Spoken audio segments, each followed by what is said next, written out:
let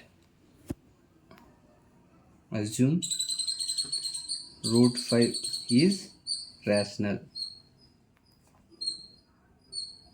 route 5 అనేది rational అనుకుంటాం.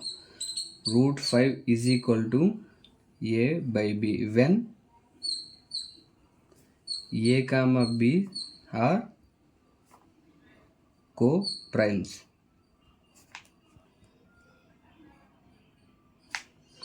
and b not equal to 0. ఇప్పుడు root 5 is equal to a by b, దీన్ని cross multiply చేయాలి. ఇక్కడ నోమినేటర్లో ఏది లేదంటే 1 ఉన్నట్టు, దీన్ని ఇప్పుడు క్రాస్ మల్టిప్లై చేయండి.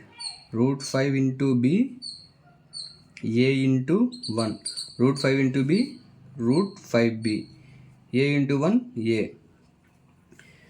ఇప్పుడు దీనికి apply square root on both side, ఇరువైపులా స్క్వేర్ రూట్ అప్లై చేయాలి. అప్పుడు root 5b whole square is equal to A square. ఇప్పుడు మనం రూట్ 5b హోల్ స్క్వేర్, ఇప్పుడు స్క్వేర్ అనేది రూట్ 5కి చెందుద్ది, బీకి చెందుద్ది. దీన్ని ఈ విధంగా రాసుకోవచ్చు. Root 5 is equal root 5 square into B square A square. స్క్వేర్కి రూట్కి పోద్ది. అప్పుడు ఏముంది 5 into B square is equal to A square. ఇది ఈక్వేషన్ 1. దీన్ని ఈ విధంగా నేను మార్చుకుంటున్నాను. 5b square is equal to A స్క్వేర్ని నేను A square is equal to 5b square కింద మార్చుకుంటున్నాను.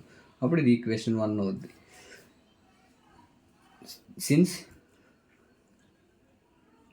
ఏ square is divided by 5, also a is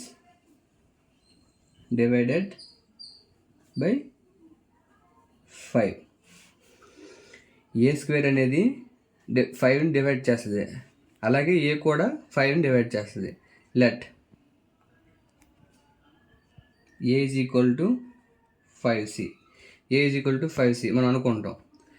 C అనేది ఇక్కడ integer, where C is a integer. C అనేది ఒక ఇంటీజర్. ఇప్పుడు ఏ వాల్యూ తీసుకెళ్ళి equation 1లో సబ్స్టిట్యూట్ చేయాలి. A value substituting in equation 1 and we get. Equation 1లో సబ్స్టిట్యూట్ చేయగా మనకు ఆన్సర్ వచ్చేస్తుంది. ఏ వాల్యూ తీసుకెళ్ళి ఈక్వేషన్ 1లో సబ్స్టిట్యూట్ చేయాలి. ఈక్వేషన్ 1 ఏంటి? A square is equal to 5b square. ఇది ఈక్వేషన్ 1. ఏ వాల్యూ ఎంత? 5c. అంటే 5c whole square is equal to 5b square. ఇందాకే చెప్పాను, ఈ స్క్వేర్ అనేది ఏకి 5కి చెందుద్ది, సికి చెందుద్ది. అప్పుడు దీన్ని ఎలా రాసుకోవచ్చు? 5 square c square 5b square. 5 square అంటే ఇక్కడ చూడండి, 5 స్క్వేర్ని ఎలా రాసుకోవచ్చు? 5 ఇంటూ 5 అంటే 25 c square is equal to 5b square. ఇక్కడ 5 అనేది మల్టిప్లై చేస్తుంది, ఇటు వస్తే division. 25/5 c square is equal to b square. ఇప్పుడు క్యాన్సిల్ చేయండి. 5 1 5 5 5c square is equal to 5c square is equal to b square. Since b square is divided by 5, also b is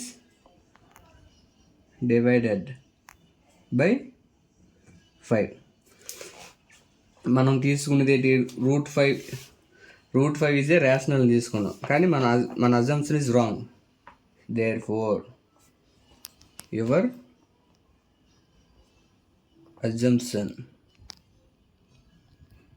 is wrong. మనం తీసుకున్నది తప్పు. Root 5 అనేది rational కాదు, irrational. So your assumption is wrong. Root 5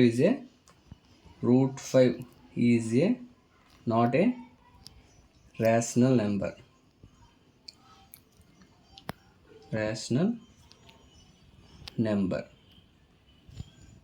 ఇది number it is a irrational. It is a irrational. ఇది